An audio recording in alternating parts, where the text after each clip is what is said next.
Coming up in the LCS preview show, we take a look at the playoff picture, look ahead to Worlds, and provide all the info you need to buff your fantasy game. The LCS preview show does not actually guarantee fantasy points. All advice given is the express opinion of the casters or a bronze-level player they paid to write this segment. Actual results may vary. Riot Games is not responsible for your personal fantasies. Nerf Teemo. And on that note, the LCS preview show starts right now.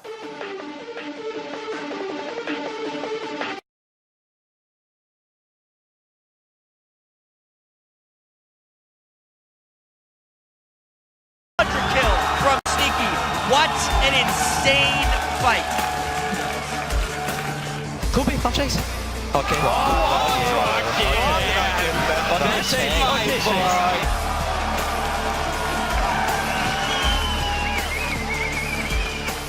Triple kill for Double It. The quadra kill is right in his eyes, and he completely zeroes him out for the quadra kill retribution takedown.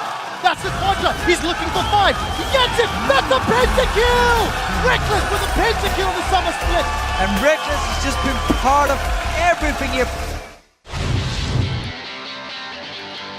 Welcome to the LCS preview show, everyone. I am Rivington Bism III, and it's good to be out on the prow of this ship that is the League Championship Series, along with my own Kate Winslet, Mr. Joshua Jet Leesman. You might want to rethink that metaphor, but it's good to be here. Yeah, either way, my heart will go on, Jet. Yeah. Anywho, we're both glad to be here as the teams are teetering on the edge of the playoffs with Worlds just around the corner. That they are, and there's a lot of ground to cover, so let's get right to it. First up, it's going to be a look back at some of the highlights from the European LCS in Week 9. We'll begin with the 11-9 Super Hot crew who faced off against the 10-10 Rocket. It didn't take very long to get into the meat of this one. Just 1 minute in, there's a bada bing on the Kasing. One of your earlier first bloods, but Jankos came around the back, Rocket came right up the gut. Who waits in that brush still? It's just a misinformed play, and it cost him first blood. Really some unfortunate ways to start the game. Here you get a 2-for-1, but it looked like it was going to be all in favor of Rocket when things started off here. As the team comes around the corner, Jankos getting away. You're like, oh, this is great. Rocket was really hoping to come back in the game right here because you can see they're down about 6,000 gold, but just the way the fight ended up crumbling. Yes, they picked up Kasing, but he's just a Thresh support. The 2 kills were much more important, and they take this for the victory. Selfie always coming up big in the late game, really helping Super Hot crew to come up big, and a double kill on Orianna 23 minutes in is only an item threshold. She loves to hit. Next up, we're looking at Gambit versus Alliance. Diamond returning on Rengar this time. Shook on the Riven. Yeah, this was a nice style pick by Shook. Even though he did it 2 times this week, just kind of pulling out the new jungler against Diamond, the guy who usually used to innovate the jungle. Added insult to injury here. Diamond goes in when he shouldn't have. Another one. They see the tidal wave views and they feel the waters are safe to dive in. Yeah, definitely not. And Rengar can see everyone. That's why that was so perplexing by Diamond. And just look, this is how it feels. It feels good to be that fed on Riven. Shook had some great games in the ULCS on that channel. Takes the Syndra ult just because he can. Alliance crushed. Yeah, crushed and broke their losing streak thanks to Shook coming up huge. Everybody in All-Star on that team coming up towards the end of the split.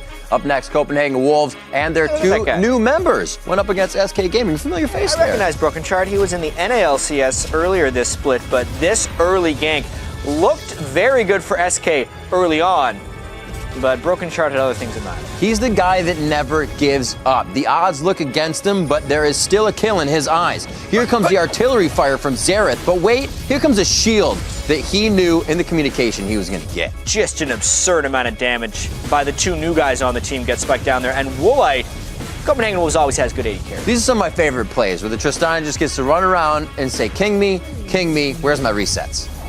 Yeah, even with the hook, it was too little, too late by N-rated. He hooked to his own demise right there. Soren and Broken Shard, some great play, turning around a bot lane gank to snowball a Copenhagen Wolves to their win against SK. Next up, we're looking at Gambit versus Fnatic. These 2 teams going head-to-head, and the Rammus was brought up this game. Yeah, the jungle picks were a throwback to Season 2. Rammus, Maokai.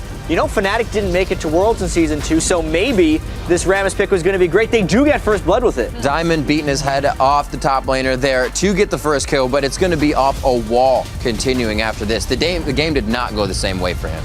No, after that gank, though, Fnatic did start pulling ahead in gold, and you could really see with this gank, even with Diamond putting a lot of his points in Powerball for more damage, they still didn't have enough damage, and they get caught out in a 2v3 and just picked off. And this is just a 3-for-0 overall in the end, coming in very strong. The Aatrox picks that continuously come in from Soaz as he diversifies in the top lane, bringing that out continuously.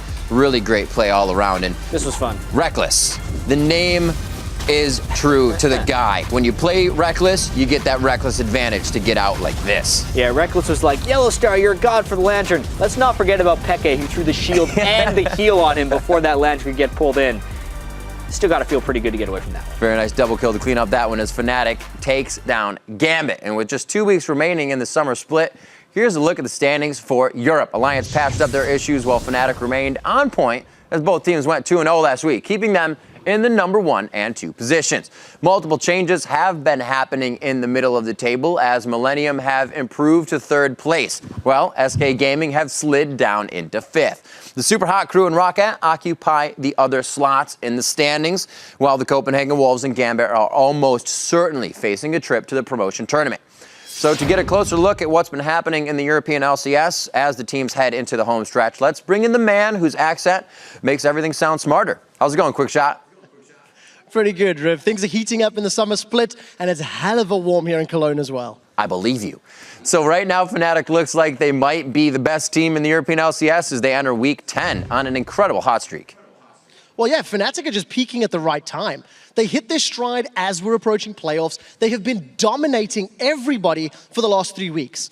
It started during week 7. It was a super week, and Fnatic just seem to come alive. They're firing on all cylinders. They've taken down every single team in the league between then and now. And as a team, they're adjusting to patch as well. They're evolving with the meta game extremely effectively. And I think we need to give some props to Aranea. He has joined the team as the analyst, and he's definitely helping Fnatic get more prepared for each game of each week.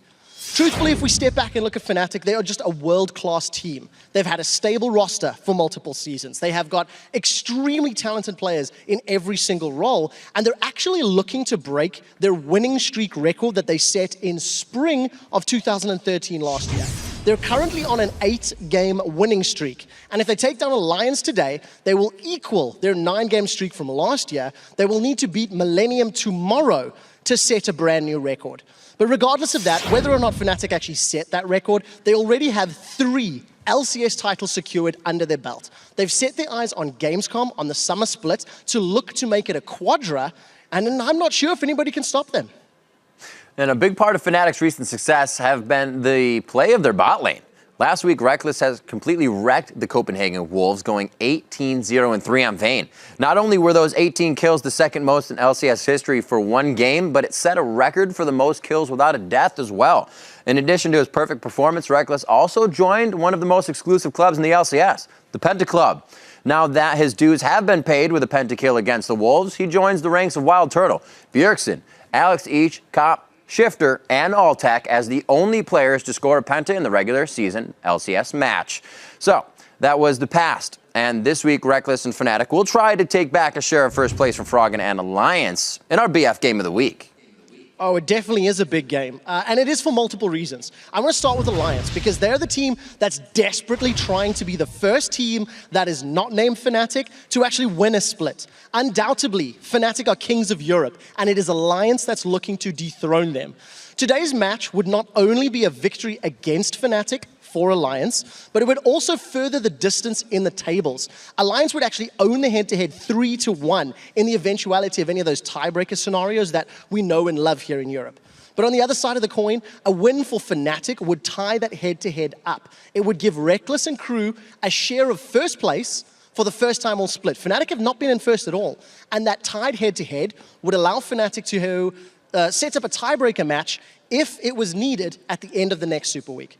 Anyways, I want to look back at the last 3 games that these teams have played in the summer splits. And if you compare their KDAs, things are very close, with Fnatic having a slight edge, 3.93 to 3.28.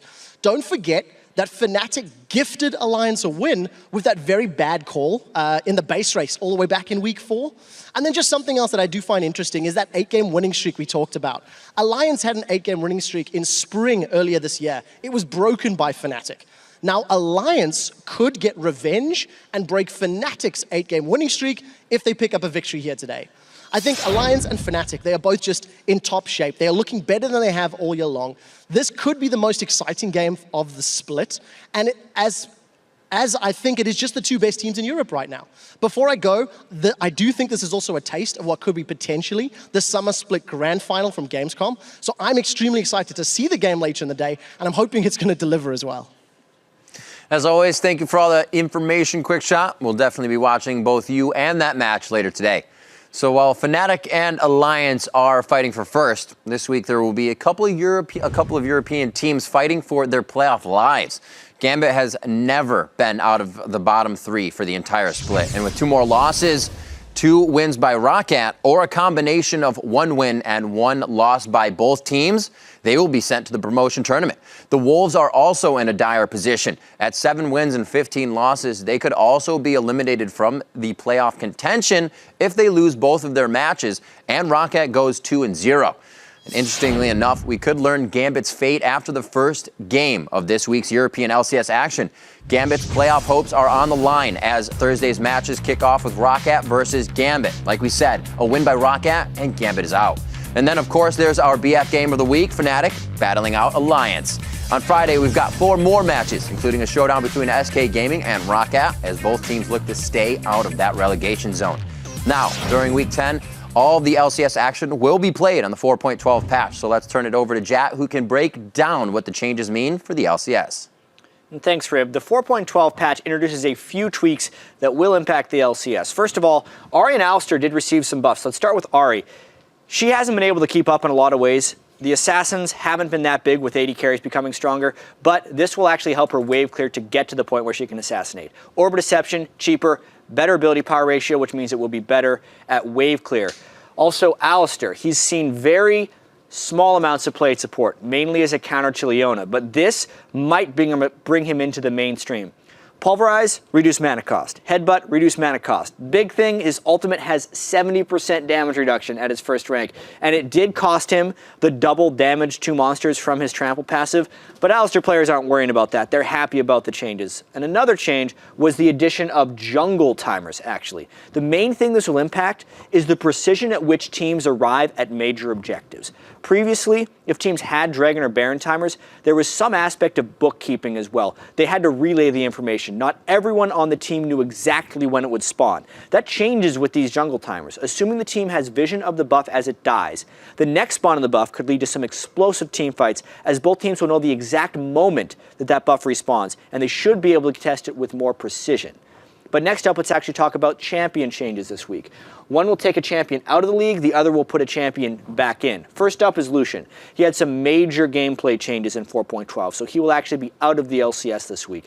And this may have a substantial impact on the 80 carry champion pool. Lucian has been a 73% pick, even if he's fallen off in the last few weeks, across the LCS this split.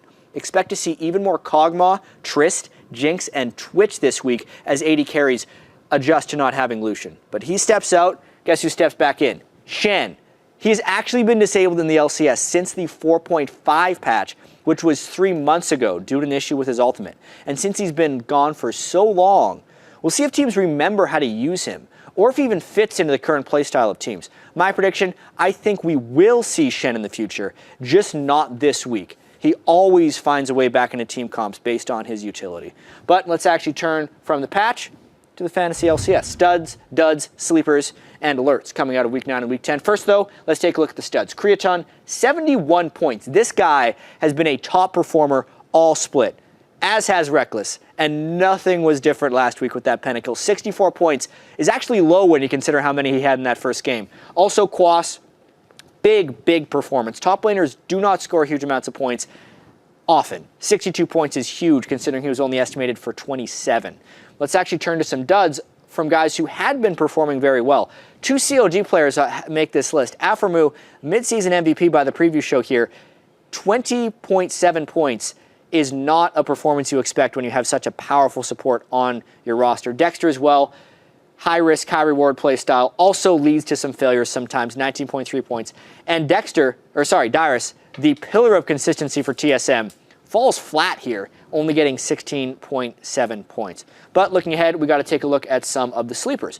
Overpow, Rocket had a tough Week 9, losing both games, but the team has been surging, and Overpow should be a solid pick in points as they face Gambit and SK. SK's on a slide, remember. The Super Hot Crew as well has the same competition. Mr. Rallitz is a strong pickup because he pretty much always gets decent points as 80 carries, even more so against this competition.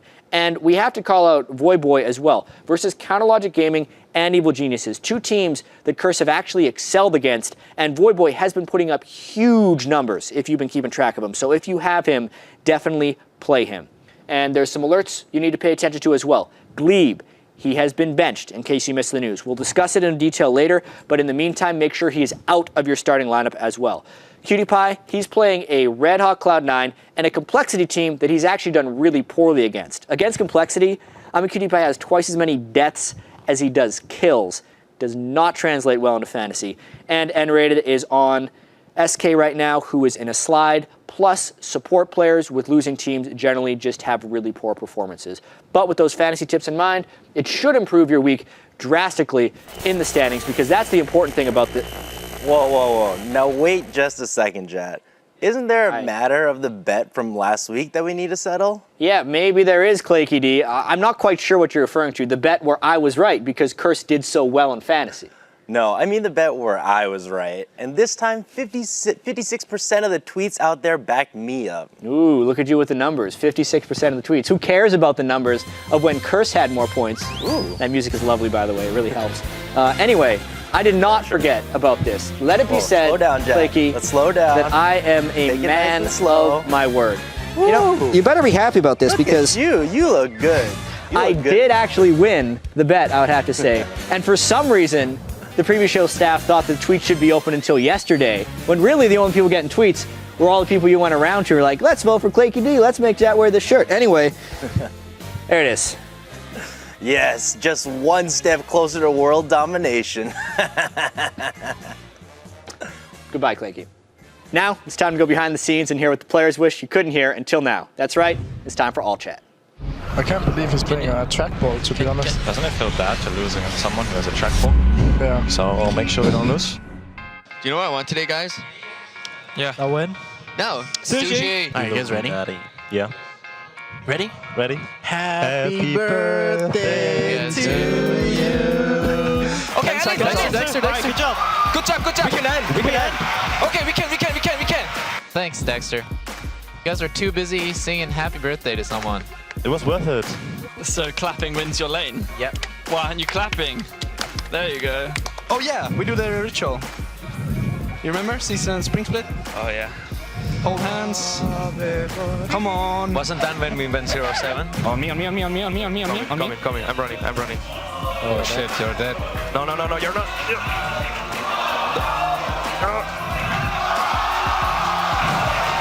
Yellow man, what a god. What is true power? That's what I will show you, man. Parents up. I got you. Go. High chance there. Baron. Do I have to defend bottom? I'll defend bottom. Okay. You're able. Nice. No, back. Nice.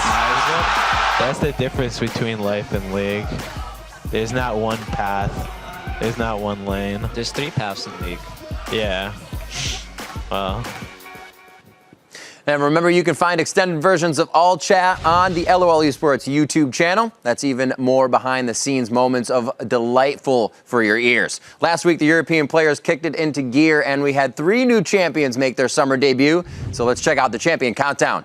The Riven became the newest champion to grace the Rift as Shook picked her up against Gambit. Went 7-0-3 on the Exile. But she wasn't the only new face making a splash this summer in the LCS pool party. Cyanide also put down roots as Maokai, and Diamond rolled out Rammus as well in Week 9.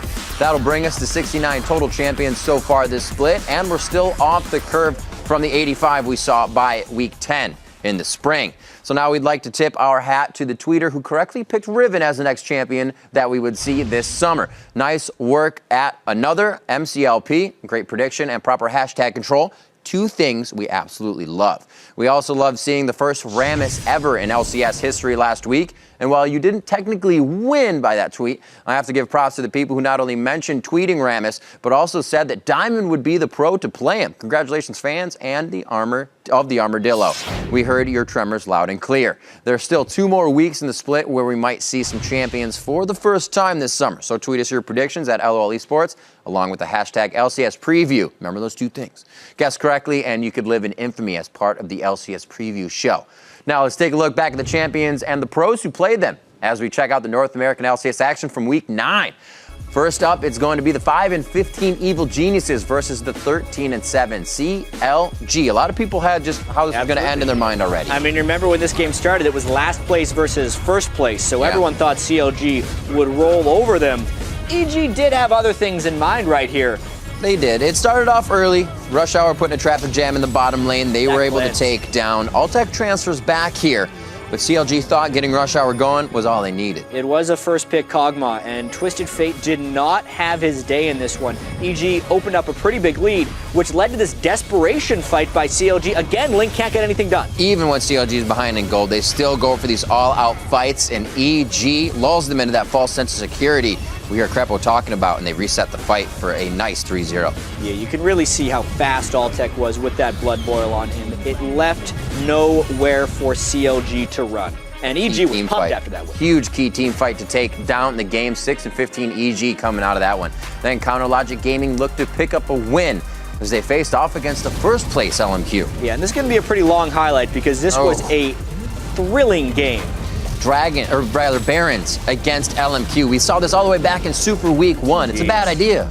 I saw Hotshot GG's reaction video to this one. He did not appreciate that Baron play. All the players as well. You almost know that's when that sinking feeling hits for everybody because the fans felt it as well. 7,000 gold swing from that one. And then this just became an Ackerman highlight reel after this. He makes this play into another one, but this outplay was just fantastic by Ackerman. Couldn't believe the positioning and the ease of ability use on his skills. Very, very well played in the peace of mind there. Yeah, and it's not completely apparent here, but he teleported to base and immediately came back to make this play. Yeah, there was hardly any lag time between these 2 plays. He instantly healed and instantly came back with some shock and awe. Yet, with all that being said, CLG does not give up without a fight. Doublelift pulls a quadra kill out of nowhere, but this was probably the most shocking moment of the match, right? It was one of the biggest. The first quadra kill that Doublelifts would get to keep things going.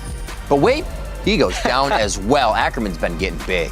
Yeah, just such amazing play. And then here you think CLG's on their deathbed. There's no way. Oh, wow, another quadra kill? Really? Doublelift. How fed is he going to get? Could CLG actually turn this one around? And with 2 quadra kills, you're going to be able to make some moves. You're going to be able to dictate some moves, right? Yeah, how often do you get 2 quadra kills by the same guy and don't win the game? Here you can see Doublelift max items, gets a little bit overconfident. Pay attention to Xiao Xiao and the amount of damage he puts on a Doublelift in this fight. A blue card, followed by what? Bam. Just completely disappeared. And that was game. An easy push through after that for LMQ to take the game. CLG struggling a bit last week. We'll see if they can pull it around coming up in Week 10. And here are where the teams in North America currently stand at the start of Week 10. LMQ has surged ahead of the pack and now hold a comfortable 2-game lead in first place. Yeah, but right behind them, we have 3 teams knotted up for second as Cloud9, CLG, and TSM all have matching records, with Dignitas just 1 win behind them. And earlier this week, Team Solomid announced that they were making a roster change, replacing Glebe in the support role with Lustboy, formerly of South Korea's CJ Entis Blaze. Yeah, and this is a huge risk for TSM, as there is only 2 weeks left before the playoffs. Clearly, TSM thought they were vulnerable with Glebe at support and needed change quickly. You only replace a player with 2 weeks left in the season if you are in desperation mode. But with that being said, they picked a veteran with a pedigree of success to add to their roster. If TSM were to have done this at the beginning or even the middle of the season, it would be looked at as a fantastic move. But now it's a gamble, and it could pay off with a trip to Worlds, or it could fall apart with a poor showing at the North American playoffs. And while Team Solomid is reloading for their playoff run, as we saw in last week's highlights, CLG shot blanks. They have dropped into the second place pack where they currently are tied with Cloud9 and TSM for an all-important playoff bye. Yeah, and out of the 3 teams vying for the second playoff bye, I do believe there is a stronger contender. But before we choose one, let's first take a look at some of the facts. Each one of these teams hold a winning record over one of the others. Cloud9 owns a record over CLG, CLG over TSM, and then TSM actually owns it over Cloud9. So the next 2 weeks won't just be about securing wins for these teams, but securing the head-to-head tiebreaker advantages or eliminating them against their rivals. So which of these teams is the strongest? First, we need to take a look at TSM. As we just discussed, they have added Lustboy as their new support. If we look at history, mid-season support changes have paid dividends in the past. In 2013, Bloodwater joined Vulcan to much success, and Daydreamin' joined what was then known as GGU, and they went all the way to second place in the playoffs. However, there are only 2 weeks left in the season. Add that to the fact that TSM is only 3-9 against the top 5 teams in NA, and they're the least likely, I think, to finish second. Now, on to CLG. Besides having one of the best supports in the game, Counterlogic Gaming has one other advantage over TSM. They've already played their last game of the summer against LMQ, and it is a legitimate advantage to not have to play the #1 team in the North American LCS again. But the team that I think has the best chance of taking at least second place is Cloud9. After a shaky start to the summer, the meta has shifted once again to standard lanes, and Cloud9 solo laners have started to return to their spring split form. Balls in particular looks like the most dominant top laner in the league once again, which means bad news for the rest of the LCS. And honestly, this has been the most competitive split in NALCS history, and this close battle at the top of the standings is a perfect example of why this summer has been so damn exciting.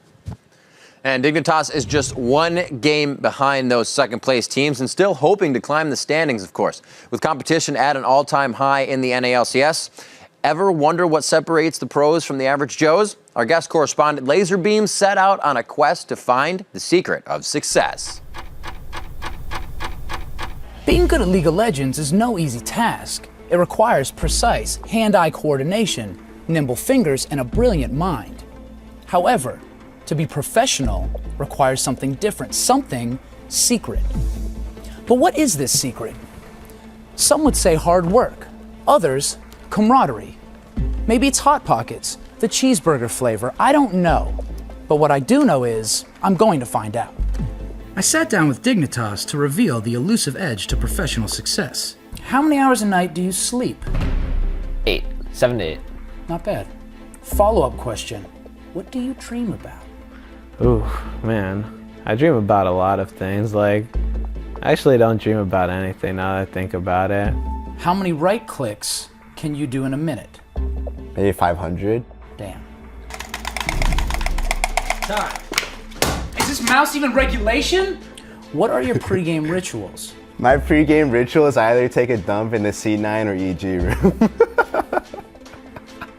I'll say a word. You say a word or phrase that first comes to mind. Okay. Let's go. I'm not ready though. Okay, how long do you need? Okay, now I'm ready. Okay, excellent. Yeah. Dignitas. Great. Fantastic. Superb. Outstanding. Keep going. I can't think of anyone. That felt good. Secret. I'm not gonna tell you my secret. Okay. Okay. Secret. You'd like to know, wouldn't you? Yeah, I would. The secret is... Oh, I'll tell you my secret. Come a little closer. You gonna tell? Okay. Every time we win, we win. I didn't find the secret I was looking for. Anxiety began to take over. I was scared. Scared that I would never unearth the secret to being a pro. Until. Sometimes, when you least expect it, fate hits you like an infected cleaver to the face. Hand warmers! That's it! The hand warmer was invented in 1923 by Japanese inventor Nishi Matoba to keep hands comfortable and at optimal performance temperature. Because of the pro team's continuous hand warmer usage, they're constantly increasing their hands' blood flow and circulation, resulting in a faster reaction time and a higher creep score. In every sport, innovation spontaneously occurs. And when it does, it advances the level of gameplay.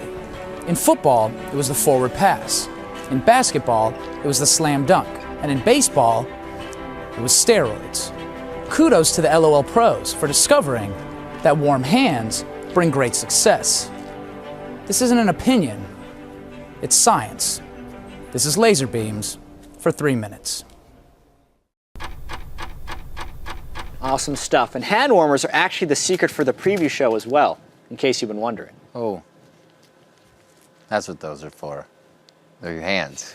I get it. That explains so much. So speaking of warming up, I'm going to go ahead and put that down. The North American LCS will turn up the heat this Saturday. as they kick off their Week 10 matches. Their matches begin with LMQ versus Complexity, and then later in the day, Cloud9 will try to fend off Dignitas, who will be looking for a win to climb those rankings. Yeah, and Sunday will begin with EG taking on Curse, followed by a top-of-the-table battle between Cloud9 and LMQ. And it's nearly time for the European LCS to kick off their games, but let's take a moment to look back at the edge of your seat plays from Week 9. I know I want to, or as Reckless can now call them, the Penta. And coming in at number 5, Ackerman Gravis goes into overdrive. Oh, wait a minute! Oh my god, the home guard Ackerman comes in and he wants to share a cup with Double Lift. Oh, look, you see how he body slammed through the wall to dodge the chompers? Man, Fat Man reflexes. And at number 4, we welcome the new Nidalee to the LCS. Whoa, whoa, whoa! Straight under the turret, tries to 1v1 again. Gonna throw it on the shoulder. Oh, he gets the auto attack and it just floats along. So this is what that new Nidalee looks like, huh? At number 3, Yellowstar offers safe passage to Reckless. Diamond does get in there with the stun. Taunt will go in Nick as can well. kill him. Stun comes out from Nick and Reckless. Is he going to go down? There's a protection from Oriana. Oh, the lantern! He took the lantern. He managed to get away, and they get the shutdown on Nick. Diamond goes down as well. And would you believe it? Reckless there with hardly any health. He punches the air in celebration there. Yellowstar again coming up big to save his life.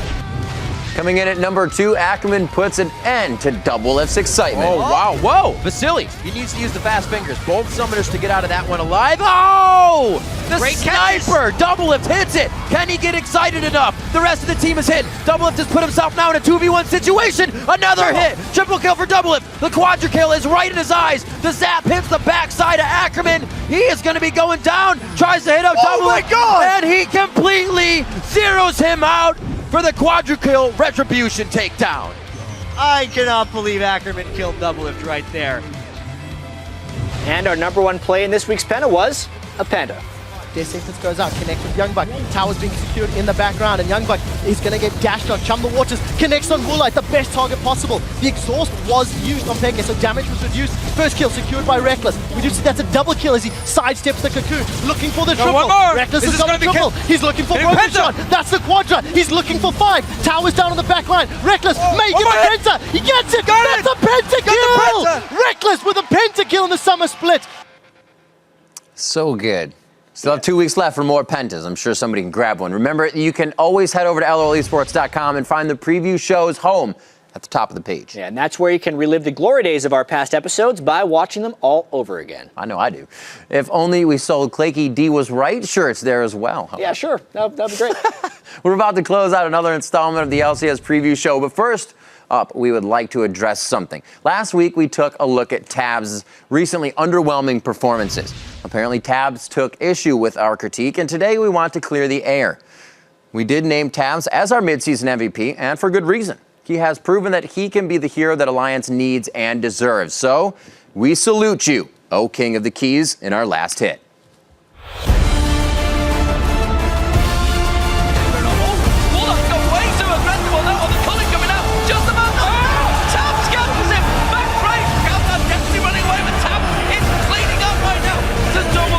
But that was a great